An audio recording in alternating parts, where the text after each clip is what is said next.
Outdoors with Tom Gruenwald is brought to you in part by HT Premium Ice Tackle and by Polar Fire, advanced cold weather clothing systems, and these other fine sponsors. Mobridge, your all-season fishing destination. Hey, and welcome back to Tom Gruenwald Outdoors. We're on South Dakota's Lake Oahe. We're going to be fishing with Dennis Foster with HT's magnetic polar pop-up tip-ups, trying to catch some pike, walleyes, a mixed bag, hard to say. We're back on a back bay, or a creek arm here, of Lake Oahe. Now, it's been a very mild season, and a lot of the lake is open or just frozen over. Back on this bay here, we've got, a good 5 or 6 inches, so we're in pretty good shape.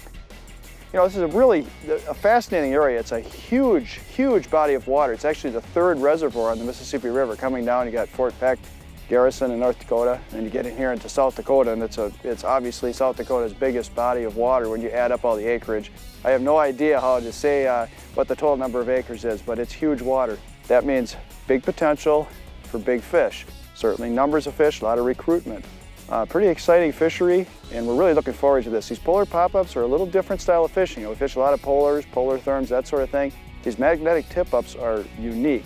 Dennis has some special methods, some special riggings and things like that he uses. We're going to share with you here today, and I'm going to go ahead and just show you some of the basics of that tip-up here in a little bit. So, hey, come and join us. We're going to try to see what we can do catching some tip-up fish out here on South Dakota's Lake Oahe.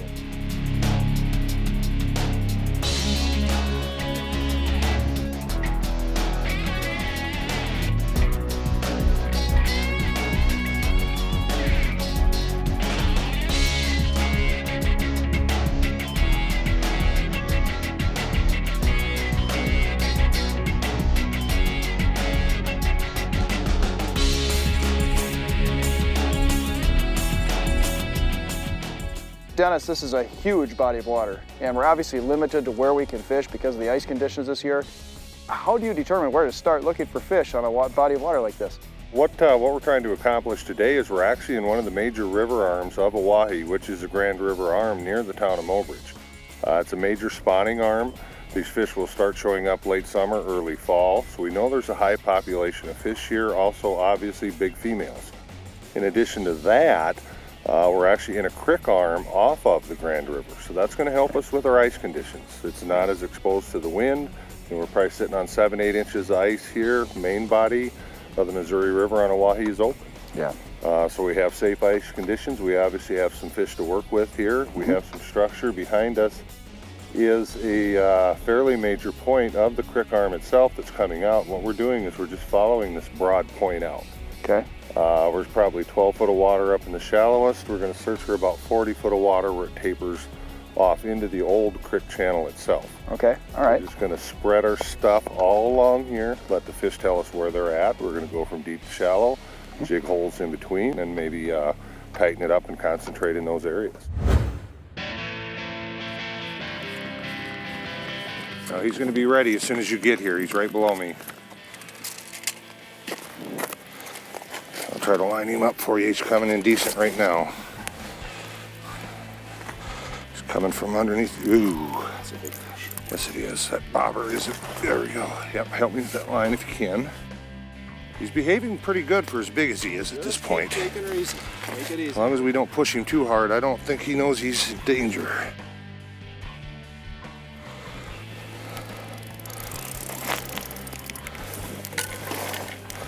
Okay, he's coming back the other way now. I'm coming. Yep, there you go. Yep, good job. We got there.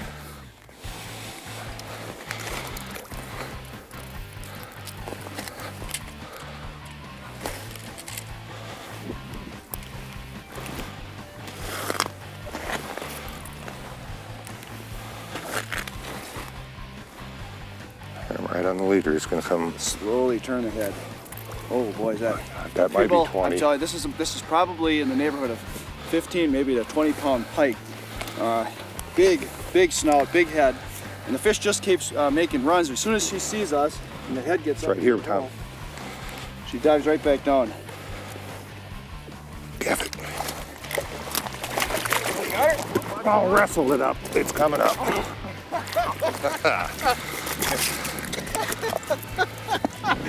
It's not getting away. Yes, I thought you were going to go down the hole. I would have. Can I steal your line? This is why we come out here to South Dakota, folks. Look at the size of this fish. You can tell the forage in these lakes is so tremendous. They just fill. Just look at the belly on that fish. Look how thick-bodied that is. I'd say we're probably talking. That's probably a 20-pound pike right there. Yep, I would guess it's going to push it.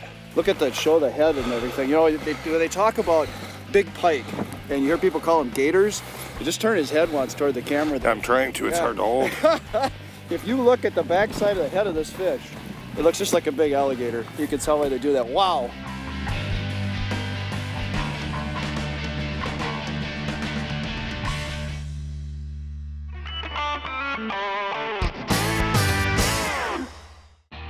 I'm going to try to drop down here. I'm going to try an orange spoon. I had a tube jig on, and I had a couple follows, and when I switched over to that Fergie spoon earlier, I caught a pike. And so I'm trying this orange spoon out. There's a fish down there. Look at that. Just made tease him to come up here. There he is. There he is. Got him. I don't feel like a bad fish either. Well, he just came up, and he was following that spoon. He followed up about 2 feet, which is what you want. That's the sign of a good active fish. Swivel. It's a walleye too. Come on, fish. All right. All right. Came up and he cranked on that orange spoon. It's a little Cleo, orange and silver, and just spanked that bait. Again, I saw him coming in. He was down kind of low, and he came flying off the bottom just like a rocket ship, shooting up at that bait. And when he got on it, he kind of stopped. He paused a little bit. I started working it up, and I came up maybe a foot and a half, and he banged it. A nice walleye. You know, and again, this is the name of the game. I mean, I've got the tip-up set out there. Dennis is over here, and we decided to just put down 2 jig rods just to kind of mix things up. Maybe the action of the lures might help attract these fish and bring them in toward the tip-ups. And hey, picked up a couple bonus fish. Nice eye, nice eye.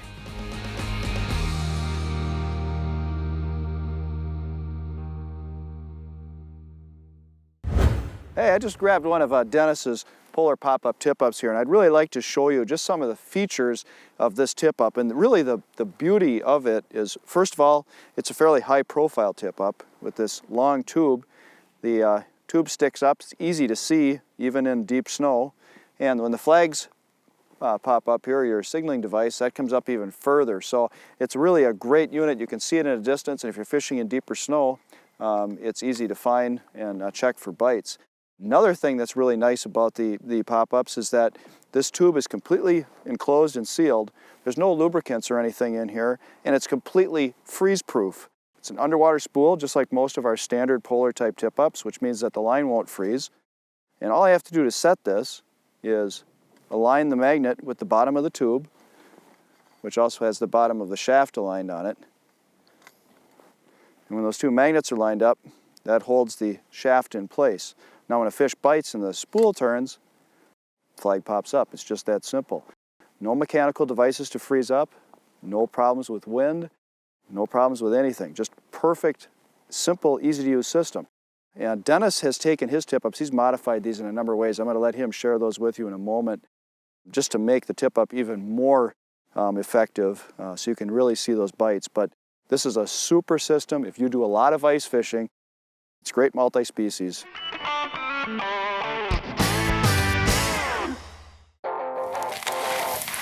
Oh, nice walleye. All right. All right. That one got a dorsal fin right to the boat and the index finger. Ouch. But you grabbed him. Whatever it takes to make it work, right? Now there's a nice walleye. That's a decent sized fish right there. Yeah. This is pretty. It's not overly fat. I'm going to guess it's just a really, really big male. Yeah. That's what I'm going to guess. Yep. And still, you know, here we are again. Yep. You know, not that deep, and it's not nighttime. Wow. Bright sun. Nice walleye. Oh gosh, it's got to be. I'm going to do my hand thing if you want to hold the line away. Sure. It's got to be 26.7. 25.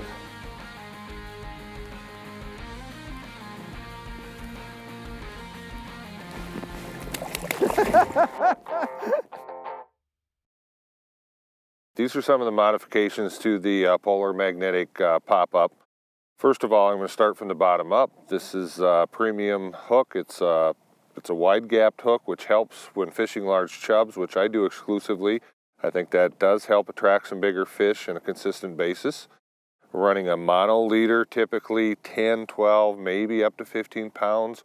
You can also go to fluoro. In the Dakotas where I reside and fish mostly, we have a lot of pike that does help us get some of those in.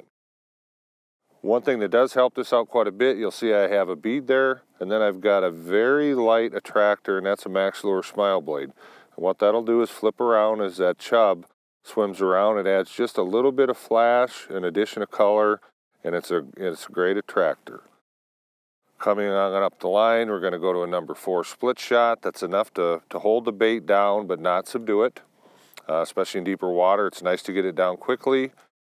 We have a line marker which marks our depth.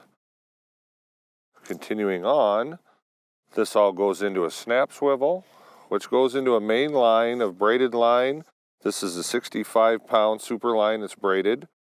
And then below that, we have that attached to a mono backing that attaches directly to the spool. What that does is prevent that line from slipping around there. Another important note here is what I do is these come equipped with a spring. I remove that. I also put their product, which is called Blue Lube, on there. And what that does is allow that spool to turn very, very freely. It does not wash off. So when that fish wants to take it, it just spins it out. Very simple and easy. Another nice thing is this orange dot. This helps indicate what that fish is doing. You can see how he's turning that. On up the line, a lot of the fishing we do is twilight fishing and into the dark. I take and put reflective tape on the body of the magnetic pop-up itself and also on the bite indicator, which is this tube that comes up. I use 2 different colors. This allows me to see them at night, find them. It also keeps the snowmobilers from running them over. It comes up, I have the different color, indicates I've got a bite. All you need is a flashlight, take and pan out amongst all your set of pop-ups. Very easy to check to see if you have bites. You don't need to get up and walk to each one. Look at this, Dennis. It's all the way into your backing, way, way back. All that line is out. Tie good knots? We're gonna find out. It's making me nervous. Oh, we got him. This one's a little nicer. There's a little more weight here. There you pass. We passed your knot, so you're not past the test. It's all up to you now. This one's got a little beef to it, I think. One little tip there too is I'm picking this line up for Tom so we don't have a lot of line laying on the ice. Should this fish want to make a big run and happen to catch on a chunk of ice, I could just literally let him run off the spool. Started coming toward me. I had to pull a little faster there. Sorry about that. But this helps avoid all those wind knots and everything that you can get otherwise commonly with a tip up. Help. It's a big pike. I'm a known northern wrestler, so. Yeah, you're the man. We got the right person here to help us. This is crazy. It's like fishing up on the Saguenay River in Canada. There's the marker. We're close now. And we got to play it careful here. If he does run, watch that bobber between your fingers. That could be. I don't like the way that line. See why that? Real high, isn't it? Yeah, you see how that line's kind of working its way in on the edge there? There you Well, go. we got a leader on this. That helps. He'll move. Oh, hey, it's a catfish. Look at that. Whoa. You weren't kidding about mixed bags, were you? You know, this is unbelievable. We're catching pike, we're catching walleyes in the same area, and now a catfish. All right, well, I'll tell you a little bit about the weather we're having. I mean, is this common out here? As far as the Catfish? fishing, yeah, you bet. You know, I've had times when we're out here targeting walleyes when we've had just as many and sometimes a few more cats in a good day. Yeah. You know, and the thing of it is they're in here eating what the pike and the walleyes are eating. You know, they're no different. There's a good population.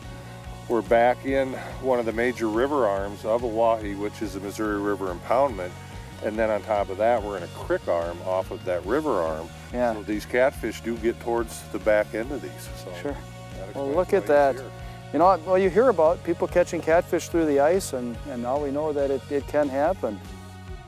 Well, this is a lot of fun. I can't say. I'm going to tell you right now, that's the first catfish I've ever caught in South Dakota. And I got it through the ice. Nobody's going to believe me. No, this is a lot of fun, folks. We're talking pike, walleye, now catfish. All these fish are being caught in the same vicinity here and basically on all the same rigs. I mean, it's just really exciting. That ever surprised me. I'm waiting here, I'm thinking I'm going to get a pike. I wasn't feeling those familiar head shakes like I usually get with those. It wasn't fighting like a walleye, and it had taken so much line out, but he really fought hard. And that's not a bad catfish either. Look at that. By no means. And what it does is it just drives home the point of the versatility of this whole system. Yeah. You know, the polar magnetics are a great tip-up system. We're fishing large chubs, which I think is bringing these fish in. I think it's a much better bait than a minnow on most days. And all right. So there he is. Let's let this one go nice and easy.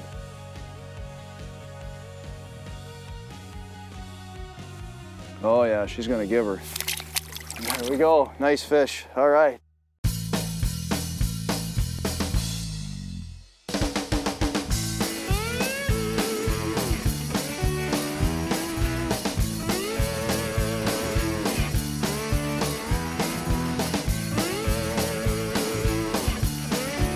Oh, another cat. Oh yeah. This just goes to show you anything can happen out here on the ice.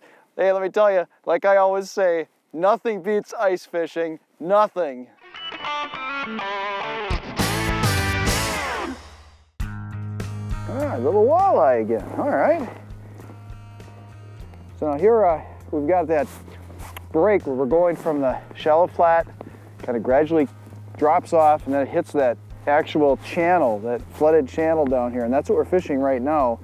In that deeper water is where we found the walleyes, which you'd kind of expect that to be the case on a bright day like this, but it's interesting that you know, we've actually had a lot of shallow water action today, despite the fact that we got bright light, absolutely no snow cover out here whatsoever, and only about somewhere in the neighborhood of 4 to 6 inches of ice. What I would like to show you here with this fish too, notice how still that walleye is sitting.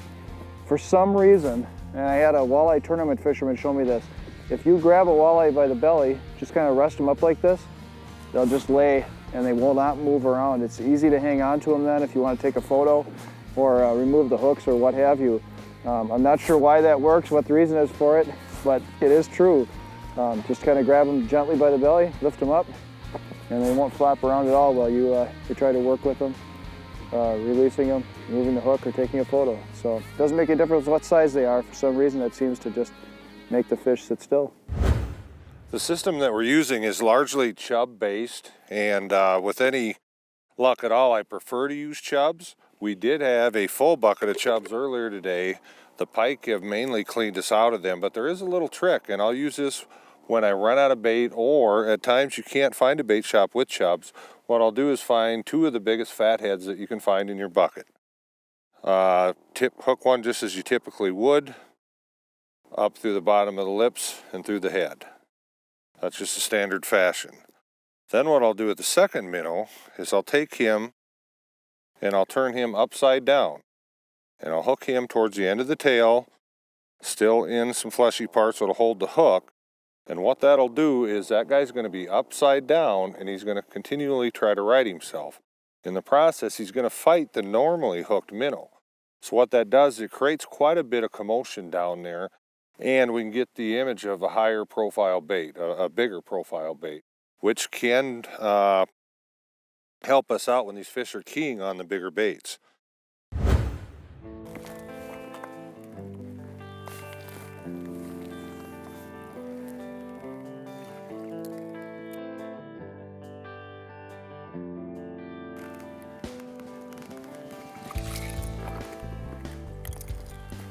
Let's see which direction he's going.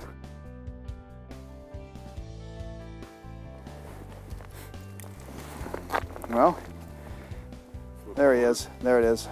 See the marker? It's off towards you. Oh, okay. Same thing as the last one I just checked too. That marker was about 3 feet or so underneath the tip up, and he just dropped it. But it'll sometimes work as we don't want to put pressure on them. Just tease them a little? Around, yep, and make them take off with it.